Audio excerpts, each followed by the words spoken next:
Saudara yang dikasih oleh Tuhan, seluruh sidang jemaat baik yang ada di tempat ini maupun beribadah secara online. Shalom semuanya. Selamat hari Minggu. Selamat menikmati sukacita dalam ibadah di pagi hari ini. Pertama-tama saya bersyukur dan berterima kasih kepada Tuhan sebab oleh karena anugerahnya memperkenankan saya bisa hadir di setengah sidang jemaat Tuhan di KPI Depok. Saya berterima kasih pula kepada hamba Tuhan setempat, gembala sidang, beserta majelis jemaat di tempat ini atas kepercayaan yang diberikan bagi saya untuk hadir dalam ibadah ini sekaligus menyampaikan firman Tuhan. Perkenalkan, saya Pendeta Jeffrey Pomanto. Saya tetangga Bapak Ibu di sini. Saya dari STT Skriptura di sebelah gereja, ya. Bersama dengan teman-teman yang mungkin sudah juga diberi kesempatan untuk hadir dan melayani jemaat Tuhan di tempat ini. Kerinduan saya hadir bersama dengan sidang jemaat Tuhan di tempat ini. Bagaimana kita beribadah dan menikmati perjumpaan bersama Tuhan dan rekan-rekan seiman, dan kita pulang menikmati berkat Tuhan. Amin. Saya sudah menikah 2 bulan ke depan. Dalam anugerah Tuhan sudah 33 tahun berkeluarga. Saya menikah tahun 90 bulan Mei tanggal 20. Dalam anugerah Tuhan, Tuhan anugerahkan 3 anak. Anak yang pertama laki-laki, sekarang sudah 30 tahun usianya. Anak yang kedua sudah berusia 26 tahun, laki-laki. Lalu anak yang ketiga sudah berusia 24 tahun, juga laki-laki.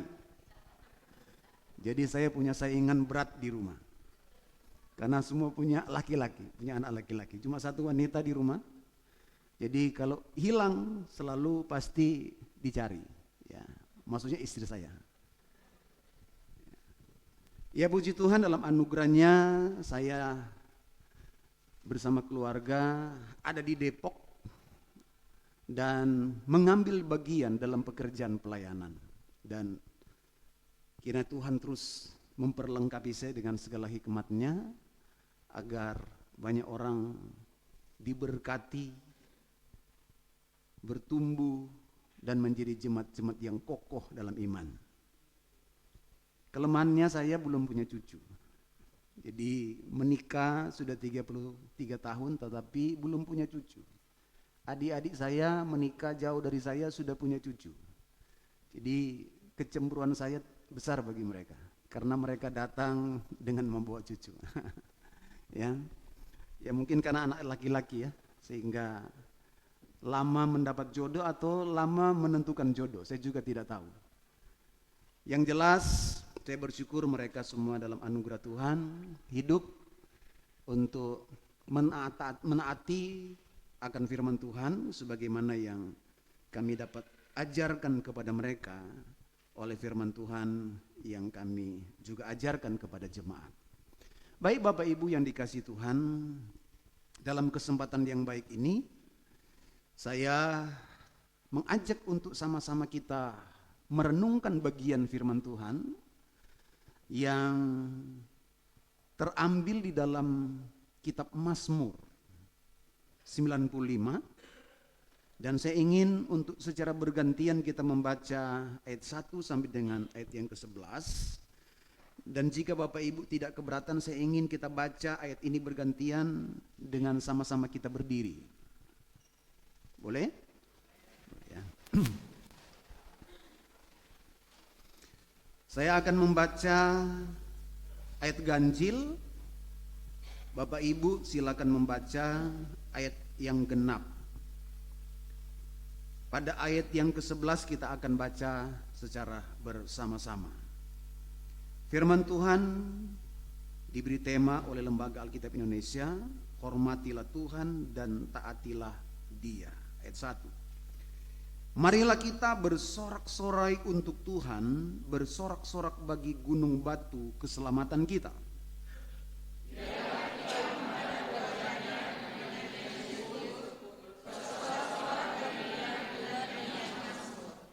Sebab Tuhan adalah Allah yang besar dan Raja yang besar mengatasi segala Allah.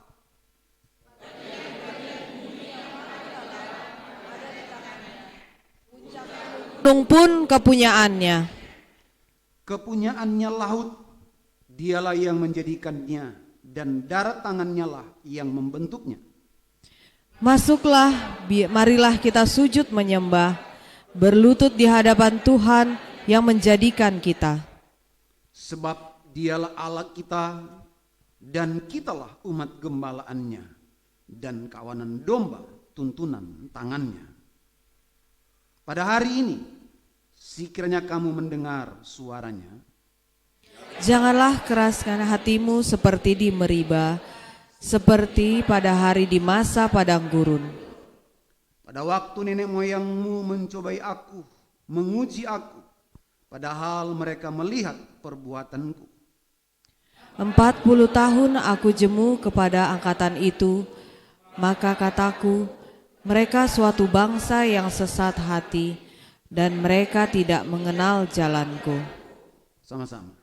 Sebab itu aku bersumpah dalam murkaku, mereka tak akan masuk ke tempat perhentianku. Puji Tuhan, silakan duduk saudara. Diberkati kita oleh firman Tuhan.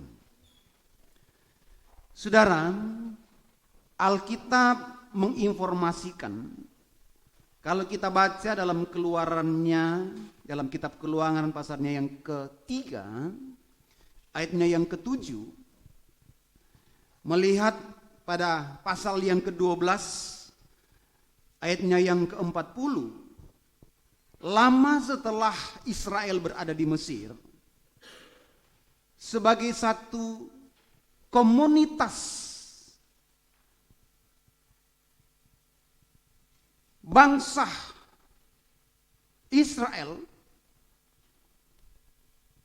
kurang lebih 430 tahun mengalami perbudakan. Mereka berteriak kepada Tuhan, menyampaikan keluh kesah penderitaannya. Maka Allah memperhatikan dan bertindak atas mereka untuk mengeluarkannya dari Mesir. Maksud Allah untuk membawa keluar Israel dari Mesir adalah, pertama, kalau kita melihat penjelasan Keluaran pasal 6 ayat 6, agar supaya mereka dijadikan umat kepunyaan Allah sendiri. Allah menghantar bangsa Israel dari Mesir, keluar dari Mesir, supaya mereka menjadi umat kepunyaan Tuhan sendiri.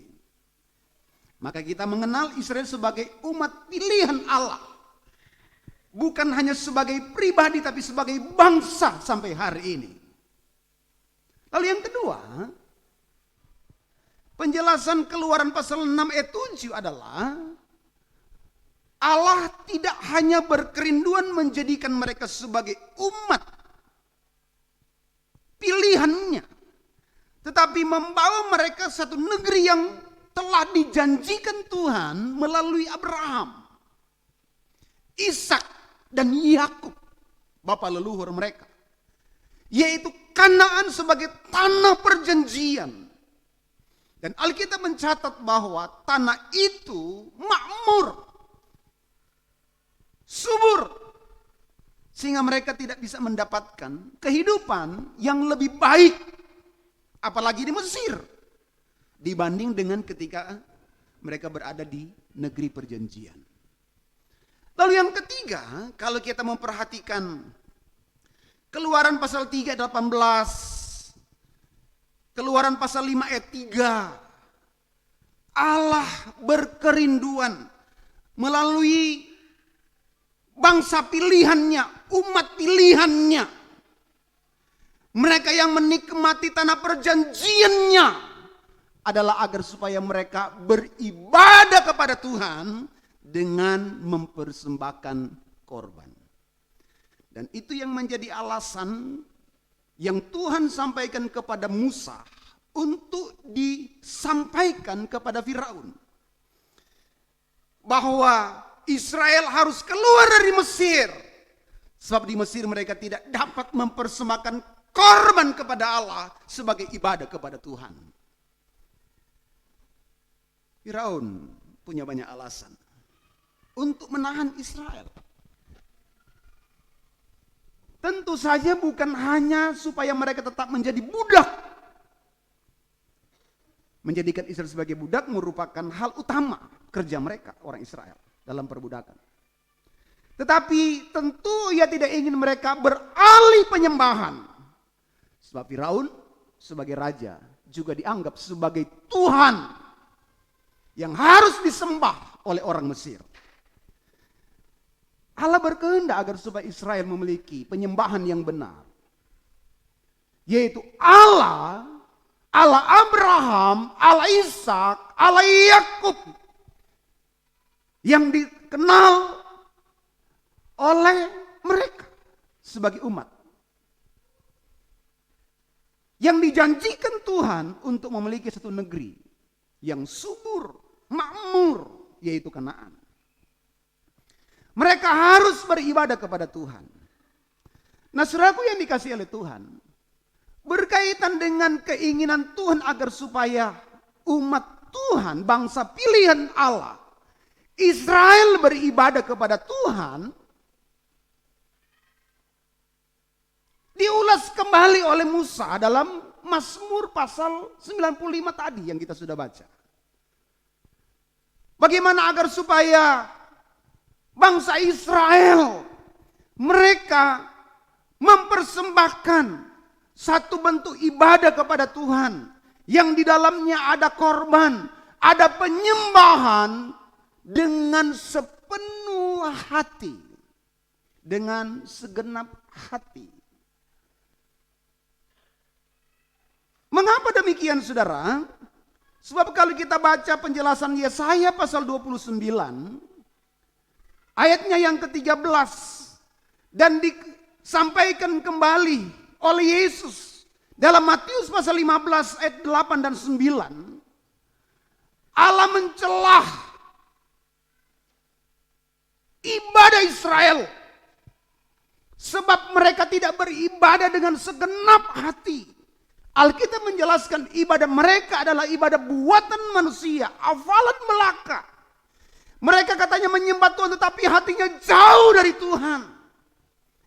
Mereka tidak beribadah kepada Allah dengan segenap hati. Dan Allah mencelah ibadah tersebut. Saudaraku yang dikasihi oleh Yesus Kristus Tuhan,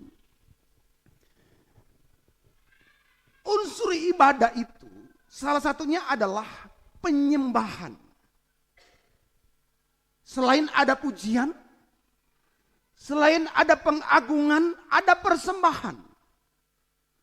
Salah satu hal yang diutamakan, yang diinginkan Tuhan adalah dalam unsur ibadah itu adalah selain mereka mempersembahkan persembahan, adalah menyembah Allah dengan benar. Kita sudah baca tadi itu dalam penjelasan kitab Yohanes, ya. Yohanes pasalnya yang ke-20, pasal yang keempat ayat 20 sampai dengan 26. Perjumpaan Yesus dengan wanita Samaria di sumur Yakub mempersoalkan bagaimana mereka harus menyembah Tuhan. Bahwa penyembahan itu bukan hanya soal tempat. Beribadah itu bukan hanya soal tempat, tetapi soal hati, soal pikiran, soal pemberian hidup yang sungguh kepada Tuhan. Dan Alkitab berkata bahwa yang Allah inginkan adalah penyembah-penyembah yang benar. Sekarang pertanyaannya, saudaraku yang dikasih oleh Tuhan adalah, apa sih itu menyembah? Sehingga itu sedemikian penting dan diingatkan oleh Alkitab.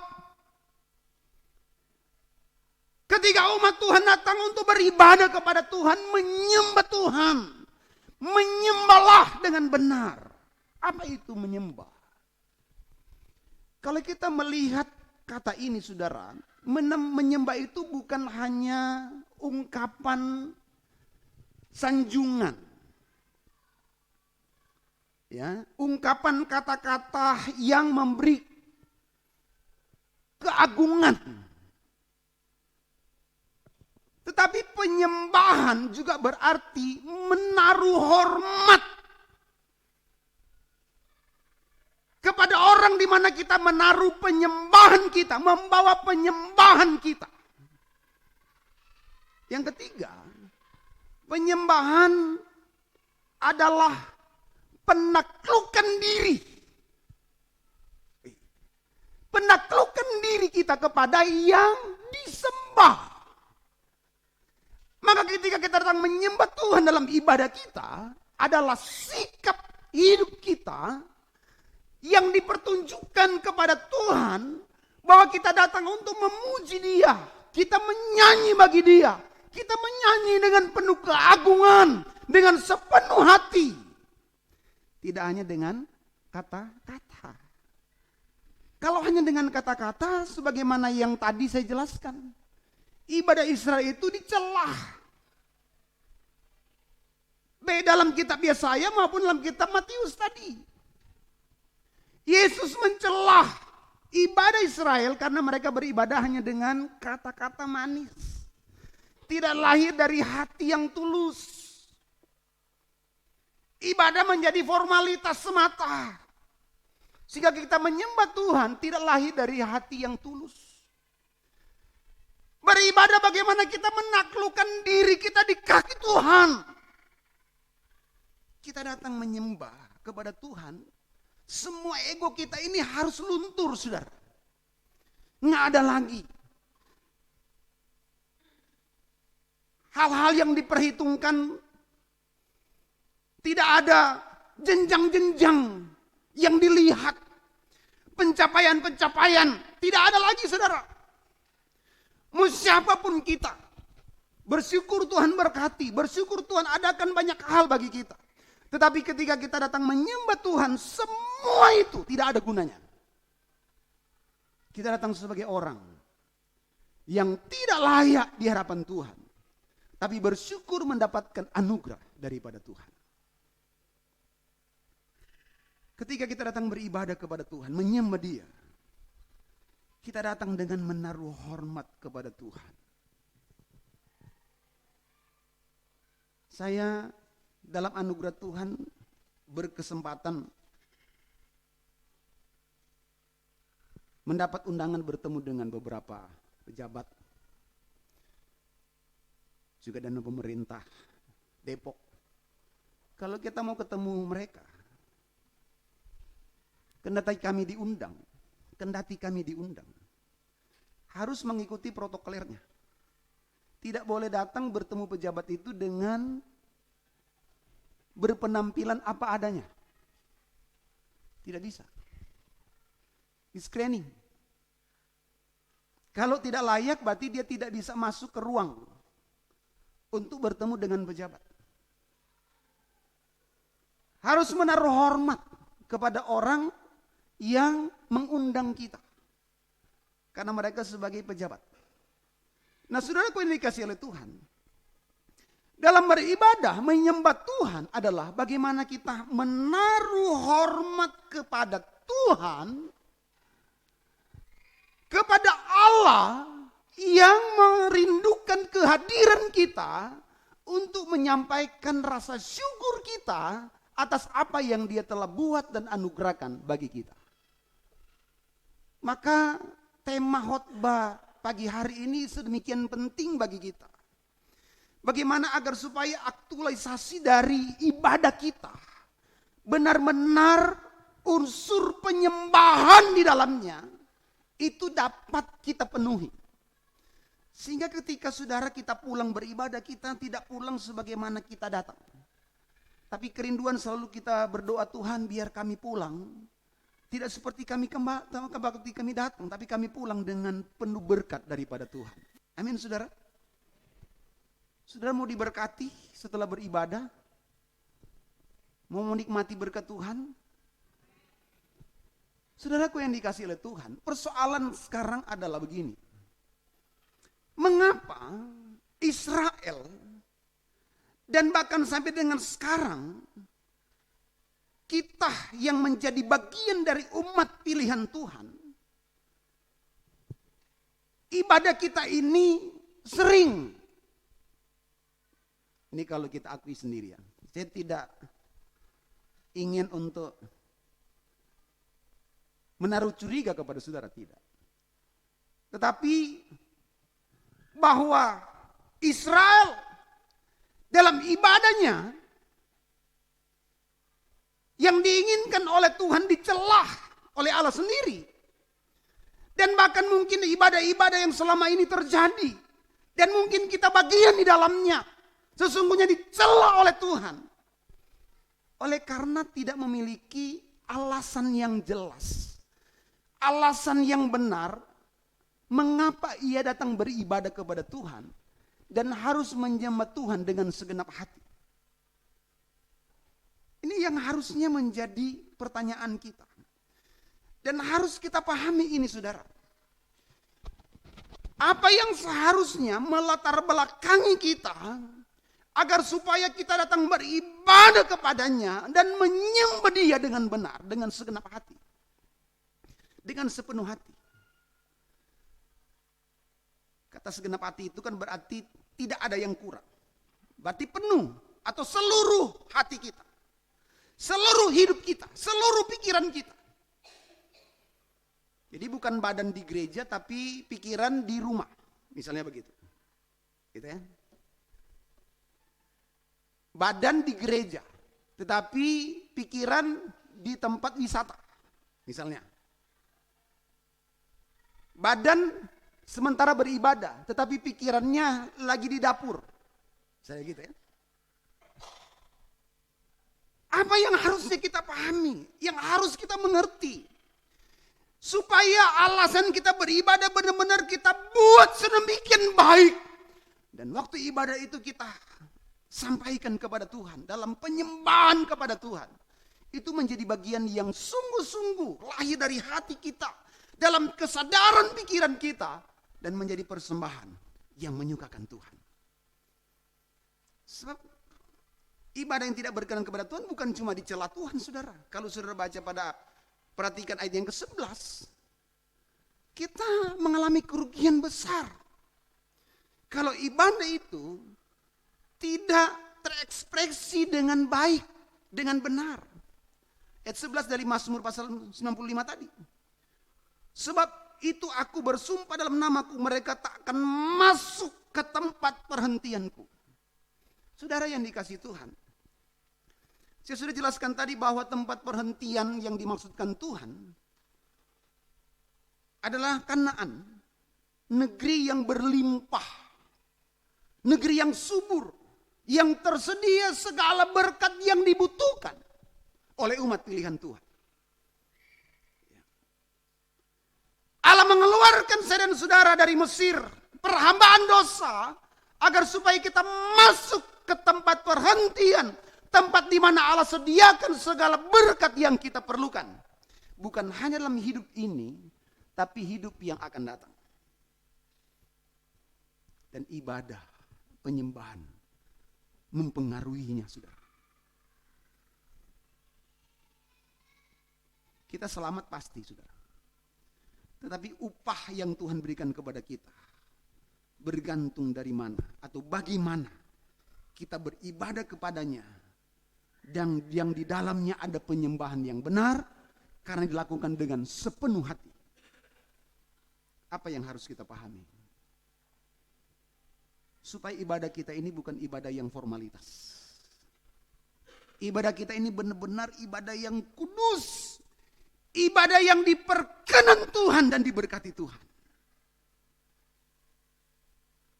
Kita merindukan kuasa, merindukan jamahan Tuhan, pemulihan Tuhan. Itu bukan mustahil kita dapat nikmati. Asal kita datang menyembah Dia dengan segenap hati. Apa yang melatar belakanginya? Mari kita lihat pada ayatnya yang pertama, bagian B dan ayat 3. Ayat pertama, ayat 1 pasal 95. Marilah kita bersorak-sorai untuk Tuhan, bersorak-sorai bagi gunung batu keselamatan kita. Gunung batu keselamatan kita. Yang ketiga, sebab Tuhan adalah Allah yang besar dan Raja yang besar mengatasi segala hal. Alasan pertama saudara yang harus kita punya melandasi kerinduan beribadah untuk menyembah Tuhan adalah tahu bahwa Tuhan kita adalah pribadi yang transenden. Pribadi yang maha dari segala-galanya. Dia maha besar, Dia maha kuasa, Dia maha kudus, Dia maha kasih, Dia maha peduli. Dan segala hal yang melampaui segala-galanya adalah Allah sendiri. Nggak ada yang lain. Kita tidak bisa menggantikan pribadi ini, saudara. Kita tidak bisa menggeser pribadi Allah, menjadikan Dia yang bukan utama. Nggak bisa. Dia adalah segala-galanya yang utama dalam hidup kita. Sehingga ketika kita dapat beribadah, datang beribadah menyembah Dia, kita tidak datang dengan bermain. Kita tidak datang dengan setengah hati. Tapi kita datang dengan sepenuh hati karena bertemu dengan pribadi yang maha besar, melampaui Allah dari segala hal. Dia bukan hanya sebagai pejabat biasa yang kita sering jumpai, saudara.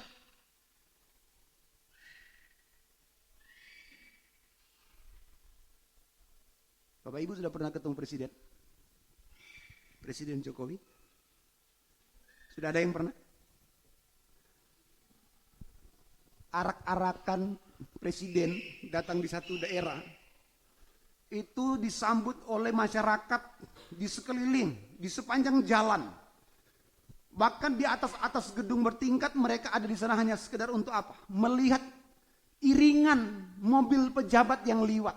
Dia nggak tahu presiden ada di mobil yang mana. Tapi itu pun sudah memberi kesukaan besar, sukacitanya luar biasa. Satu waktu ditayangkan di TV, ada satu anak di waktu dia presiden berkunjung ke Manado, menangis dengan histeris. Kenapa? Karena pada waktu presiden liwat, dia sedang ada di kamar. Dia nggak sempat lihat mobil presiden lewat, dia nangis luar biasa, saudara. Nggak perlu ketemu dengan presiden, yang penting lihat mobilnya lewat saja dia sudah senang.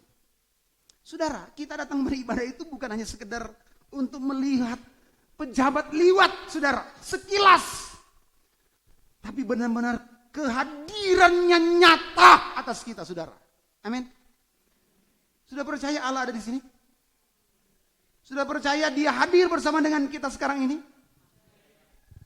Kalau Dia ada, maka Dia pribadi yang tidak dapat digantikan dengan siapapun, saudara. Maka bersukacitalah, bersyukurlah. Sembahlah Dia dengan sepenuh hati, sebab Dia Allah maha besar, Allah maha dari segala-galanya. Dia pribadi yang transenden, tetapi Dia Allah yang hadir dalam hidup kita, yang sesungguhnya tidak berarti. Hidup kita yang fana, tapi diperkenannya untuk menerima kehadirannya dalam hidup kita. Yang kedua, lihat ayatnya yang keempat dan kelima. Bagian-bagian bumi yang paling dalam ada di tangannya. Puncak gunung-gunung yang kepunyaannya. Puncak gunung-gunung pun kepunyaannya. Kepunyaannya laut. Dialah yang menjadikannya. Dan darat tangannya lah yang membentuknya. Saudaraku yang dikasih oleh Tuhan. Allah kita bukan hanya Allah yang transenden atau maha dari segala-galanya, melampaui segala-galanya, tidak dapat digantikan dengan apapun, dengan siapapun. Tetapi Allah kita adalah Allah Yehova Jireh, Allah yang menyediakan segala sesuatu, sebab bumi kepunyaannya, bahkan dialah yang menjadikannya. Maka apa yang kita butuhkan, apa yang kita perlukan selama kita hidup di dunia ini, itu tidak ada yang tidak datang daripadanya. Enggak ada, saudara. Yang kita nikmati sekarang pun itu punya Tuhan. Yang kita bisa miliki sekarang itu pun punya Allah. Bahkan apa yang kita harapkan kita dapat nikmati kelak, itu pun punya Tuhan. Amin. Lalu apa yang harus kita katakan ketika kita datang menyembah Dia? Sementara semua itu datang dari Tuhan. Saya senang mendapatkan pemberian. Ya. Waktu anak kami lagi sedang menempuh pendidikan, saya agak sedikit iri, dalam tanda petik gitu ya, cemburu, ketika ada orang-orang bersaksi bagaimana mereka menyekolahkan anak dengan mendapatkan beasiswa. Anak-anak mereka bisa mengenyam pendidikan dengan beasiswa. Orang tua sekarang kan juga berebutan ya, dapatkan beasiswa bagi anak-anak yang masih studi.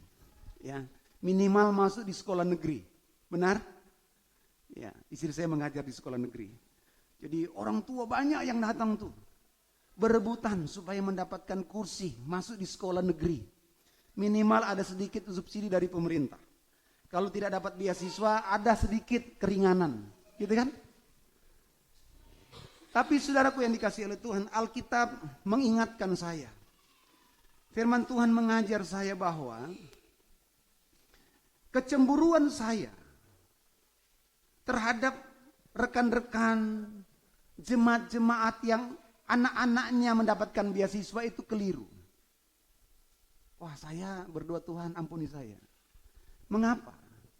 Setelah saya pelajari dari waktu ke waktu perjalanan bagaimana membesarkan, menyekolahkan anak-anak, kendati memang Tuhan tidak memberikan kepada saya biaya studi untuk anak-anak dengan beasiswa, tapi saya tidak mengalami kesulitan menyekolahkan mereka.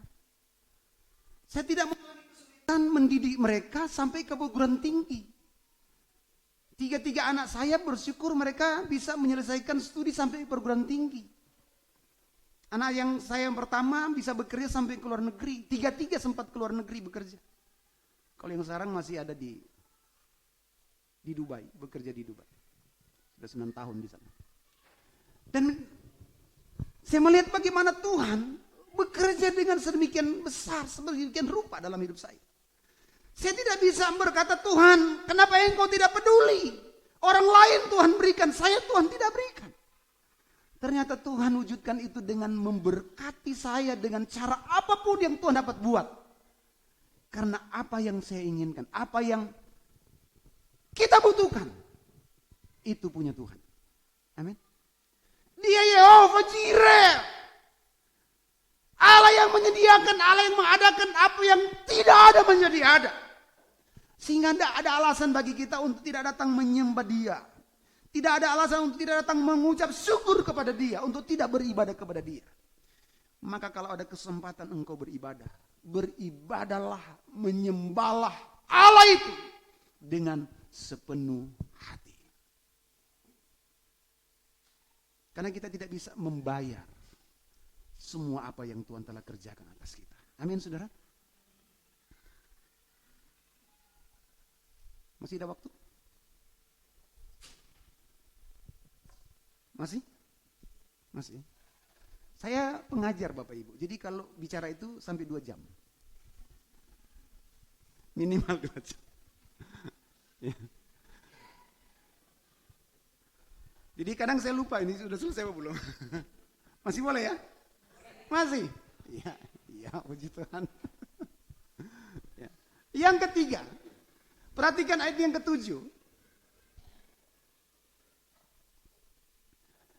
Sebab dialah Allah kita dan kitalah umat gembalaannya. Dan kawanan domba tuntunan tangannya. Ini alasan yang ketiga saudara yang harus kita miliki. Alasan pertama tadi kita harus datang menyembah dia dengan benar dengan sepenuh hati karena dia Allah maha segala-galanya. Yang kedua kita harus datang menyembah dia dengan segenap hati karena dia Allah Yahova Jireh. Dia yang mengadakan semua apa yang kita butuhkan. Bahkan apa yang sedang kita nikmati sekarang ini. Lalu yang ketiga. Dia adalah gembala yang baik. Amin. Dia tahu seluruh aspek hidup kita. Seluruh keberadaan kita, dia tahu. Gembala yang baik, dia tahu satu persatu setiap domba gembalaannya. Dan kita adalah gembalaannya yang tidak pernah luput dari perhatian Tuhan. Dia tahu apa yang saat ini sedang menjadi beban kita. Mungkin orang terdekat dengan kita tidak mengerti. Sebab dia nggak pernah tahu isi hati kita. Amin. Suami tidak pernah tahu keluhan istri. Istri juga tidak pernah tahu gejolak hati suami. Anak tidak tahu apa yang menjadi perasaan orang tuanya, kerinduan orang tuanya dan sebaliknya. Tetapi Tuhan kita, dia gembala yang baik, yang tahu sampai dengan seluk-beluk hati kita. Amin. Nggak ada, kita mungkin malu bercerita dengan rekan, dengan saudara-saudara kita. Ya, jangankan dengan saudara-saudara, dengan suami, dengan istri saja kita kadang tidak mau mengungkap apa yang menjadi kerinduan, apa yang menjadi keinginan kita. Ya. Tapi meskipun kita tidak mengucap dengan kata, tetapi isi hati kita, Tuhan tahu. Dia gembala yang baik. Dia gak pernah mengabaikan kita saudara. Alkitab menjelaskan kalau sampai ada singa muda kelaparan. Karena gak ada sejarah yang namanya singa muda itu kelaparan. Yang kelaparan itu singa tua dan singa masih kanak-kanak, masih anak-anak, masih bayi. Tapi singa muda itu sebabnya disebut dengan raja rimba. Karena keperkasaannya memburu, tapi ternyata dia bisa saja kelaparan. Kalau toh dia bisa kelaparan, Alkitab katakan, orang-orang yang takut akan dia, yang sungguh-sungguh hidup dalam Tuhan, tidak akan kekurangan satu apapun yang baik. Kenapa? Karena Tuhan gembala kita yang baik. Amin. Yang memberi menyediakan. Maka jangan ragu saudara. Datang kepada Tuhan, sampaikan kepada Tuhan. Sebab dia tahu apa yang menjadi permasalahan, apa yang menjadi kerinduan saudara masing-masing. Yang terakhir, yang keempat. Ayat 11. Sebab itu aku bersumpah dalam murkaku. Mereka tak akan masuk ke tempat perhentianku. Saudaraku yang dikasih oleh Tuhan. Kalau ibadah yang dalamnya ada unsur penyembahan tidak dapat dilakukan dengan segenap hati. Dan Allah tujukan kepada Israel dan umatnya. Maka mereka kehilangan berkat yang utama dalam kehidupannya. Dia tidak mendapatkan perhentian di tempat yang Tuhan sediakan. Dan Alkitab menjelaskan dalam perjanjian baru. Dalam kasih anugerah Tuhan. Efesus pasalnya yang kedua menjelaskan bahwa soal selamat itu pasti kita nikmati oleh karena kasih anugerah Tuhan. Bukan karena perbuatan baik kita. Tetapi kita tidak akan menikmati apa yang sesungguhnya kita dapatkan. Harusnya kita dapatkan dalam kekinian hidup kita. Atau hidup kita yang sekarang. Dengan berkat-berkat yang datang dari surga. Nggak akan. Kita tidak bisa mendapat mujizat. Kita tidak dapatkan pertolongan Tuhan. Tidak akan dapatkan kuasa Tuhan. Pemulihan Tuhan dengan segala apa yang kita rindukan. Kalau kita tidak tahu beribadah dan menyembah Dia dengan benar. Tapi kalau kita mau menyembah Dia dengan benar. Kita mau datang menyembah Dia dengan sepenuh hati. Percayalah, Dia bukan hanya alat transenden, Yahweh Jireh, gembala yang baik, tetapi Dia beri kita kepada tempat di mana berkat-berkat Tuhan dicurahkan menjadi bagian hidup kita, yang kita nikmati dari sekarang ini, besok, dan bahkan sampai Yesus datang menjemput kita hidup tinggal bersama dengan Dia. Amin. Kiranya kasih anugerah Tuhan, berkat pertolongan Tuhan selalu ada dan menjadi bagian yang kita nikmati dalam hidup kita, yang Tuhan anugerahkan kita jalani sekarang, besok, dan bahkan sampai Yesus datang kembali. Mari sama-sama kita tunduk dan kita berdoa.